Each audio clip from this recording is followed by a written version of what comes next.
नमस्कार, मैं उमेश। मैंने सदैव एक बात कहा है कि हर व्यक्ति जिसके अंतर्गत कुछ आंतरिक या बाहरी किसी प्रकार की प्रतिभा होती है, उसको लाकर समाज में हर व्यक्ति कहीं ना कहीं आज के डेट में कोशिश करता रखता है। आज सोशल मीडिया का ज़माना है, 2022 की हम बात कर रहे हैं। इस मुखरता प्रखरता में केवल हम ही नहीं, मुझे लगता है संसार का हर व्यक्ति अपने आप में एक ऐसी जज्बा रखता है कि कहीं भी किसी के अंदर कुछ बात हो तो उसको ला कर रखें। चलिए, सबसे पहले हम हैं आज प्रेस क्लब में। प्रेस क्लब कतरास पिछले 3 से 4 दशक से हम लोगों का भी उम्र हो गया, हम लोग भी छोटे से बड़े हुए और हम लोगों ने देखा कि यहाँ पत्रकारिता में बहुत सारे लोगों ने अपनी महत्वपूर्ण भूमिका निभाई और उस भूमिका के माध्यम से हमेशा एक काम किया, सदैव एक ही शब्द से हम परिभाषित करेंगे, पत्रकार का मतलब जागरूकता, चाहे आवाज़ उठाने से लेकर हो, चाहे मुद्दों को जनता तक पहुँचाने की बात। सबसे पहले हमारे बीच में है विनोद जी। पहले तो आपका हमारे चैनल पर स्वागत है जी। धन्यवाद सर। और जितेंद्र जी भी हैं और जितेंद्र जी का भी पहले स्वागत करेंगे। बहुत बहुत धन्यवाद सर। विनोद भाई, बड़ी लंबे समय से हमने आपको पत्रकारिता करते हुए देखी। हर इंसान चाहता है छोटा परिवार, सुखी परिवार, स्वतंत्र, हम एकात्मक तरीके से चले, लेकिन आपने हमेशा सोचा कि 10 लोगों को लेकर चलना। ऐसे में कतरास प्रेस क्लब की एक समीकरण दिमाग में कैसे आया? देखिए, पत्रकारिता तो यहाँ बहुत दिनों से हो रहा है और बहुत सारे सीनियर पत्रकार भी हुआ करते थे, लेकिन आपसी थोड़ा सा तनाव के कारण प्रेस क्लब का गठन नहीं हो पा रहा था। तो हम लोग को भी महसूस होता था कि हम लोग संगठन में रहें, इंसान को, हम लोग को भी संगठन में रहना चाहिए और संगठन में शक्ति होता है, ये सबको जानता है, संगठन सर्वोपरि होता है। तो इसीलिए हम लोग संगठन बनाने का विचार रखे थे और जिसके लिए हम लोग बहुत प्रयास किए, लेकिन कुछ लोगों की वजह से संगठन नहीं बन पा रहा था, पत्रकारों का संगठन। कहावत भी है कि पत्रकार को एक तराजू पर नहीं तोला जा सकता है, लेकिन हम लोगों ने प्रयास किया और उसमें हम लोगों ने सफलता पाई। हमारे जितने भी सीनियर पत्रकार हैं, उमेश श्रीवास्तव, राजकुमार मधु, मुस्तकीम अंसारी, अजय राणा, दिलीप अंजाना और भी लोग जो भी हैं, उन लोगों का काफ़ी प्रयास रहा।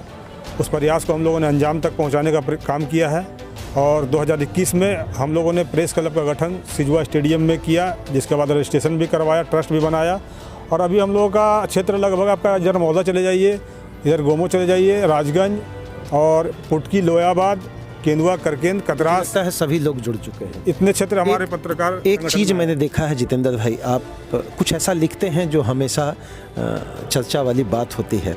सबसे पहले जब आपने चुनाव का मुद्दा उठाया था, मुझे भी अप्रत्यक्ष या सूत्रों के हवाले से अगर कहें कि अगर जानकारी है, तो सबसे पहला जब चुनाव की बात हुई थी तो आपको बड़ा घोर विरोध झेलना पड़ा था।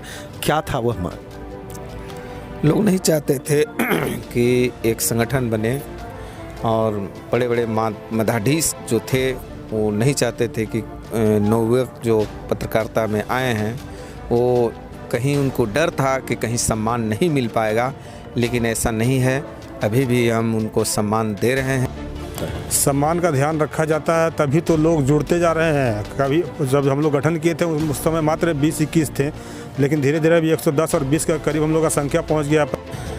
हम लोग रांची जब प्रेस क्लब बना था तो हम लोगों को जहन में आया था कि एक अच्छा पहल है, जो हम लोग को एक साथ बैठने का एक ज़रूरत है, जो कतरास में नहीं है, उसके लिए एक जगह की ज़रूरत था, इसीलिए हम लोग का गठन।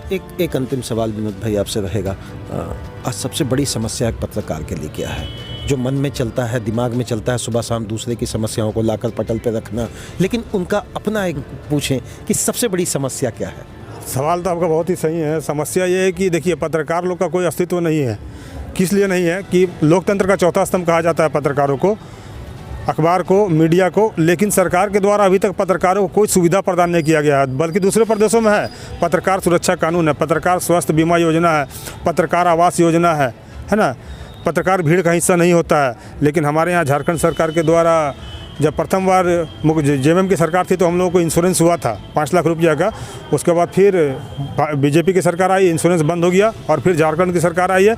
इन्होंने आश्वासन दिया था कि पत्रकारों का इंश्योरेंस होगा, फैमिली इंश्योरेंस, लेकिन अभी तक उस पर पहल नहीं हुआ। लेकिन ये बात मन में क्या खटास है, क्या एक दर्द है? एक दर्द अगर मुझे जानना है अनायास। दर्द देखिए ये है ना कि हमेशा आदमी को निर्माण के बारे में सोचना चाहिए। संगठन बड़ा होता है, आदमी मर जाएगा लेकिन विनोद भाई वो दर्द आप नहीं कह रहे जो वाकई एक पत्रकार का आंतरिक दर्द क्या है? परिवार, समस्या, फाइनेंशियली अस्तित्व, मुझे लगता है बहुत सारी चीज़ों से वो जूझता है।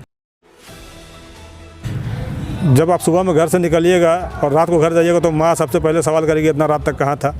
बीवी सवाल करेगी कहाँ थे, बच्चे सवाल, बच्चों को मतलब सुबह में जब ऐसा कभी दिन होता है कि निकलते तो बच्चा लोग सुता हुआ रहता है और जब रात को जाते तो फिर सो जाता है। तो होता है, प्रॉब्लम होता है। और आर्थिक समस्या तो सब पत्रकार के साथ है ही। हाउस के द्वारा क्या मिलता नहीं मिलता सब कोई जानता है। और पत्रकारिता का दौर अभी जो इस दौर से गुजर रहा है, बहुत ही ख़राब दौर से पत्रकारिता गुजर रहा है। आने वाला पीढ़ी हो सकता है पत्रकारिता में अपना कैरियर को ना खोजे। उनको ज़रूर हम लोग को कम से कम मानदेय देना चाहिए, इंश्योरेंस देना चाहिए। दर्द वही है कि हम लोग एक सामाजिक का तौर पर काम करते हैं और फ्री में काम करते हैं। मैंने आज भी हम ये कह सकते हैं कि पत्रकार जीता दूसरे के लिए ज़रूर है, लेकिन एक अस्तित्वहीन अपने आप को समाज में महसूस करता है। चलिए, एक दर्द है, एक पत्रकार की भावना है। हालांकि इतना ज़रूर कहेंगे कि इस दर्द के पीछे कहीं भी कोई कहानी नहीं है। सिंपल एक है, हम एक हैं और हमारा लक्ष्य एक है। समाज में उठने वाली जो भी समस्याएं होंगी तत्परता के साथ हम उसको दिखाएंगे, हम उसको लिखेंगे, हम उसको कहेंगे। आप जनता जनार्दन आप हैं, आपको भी ये समझना पड़ेगा कि अगर एक पत्रकार किसी बात को उठाता है तो इसमें उसका निजी कितना स्वार्थ होता है। ये महज टोका टिप्पणी कर कर आप किसी चीज़ को निकाल नहीं सकते हैं, बल्कि कहीं ना किसी कोने में जिस तरीके का समाज का वास्तविक रूप बदलने का एक कोशिश किया एक पत्रकार के द्वारा जाता है, ये सलाम के काबिल है। जय हिंद श्रीमान।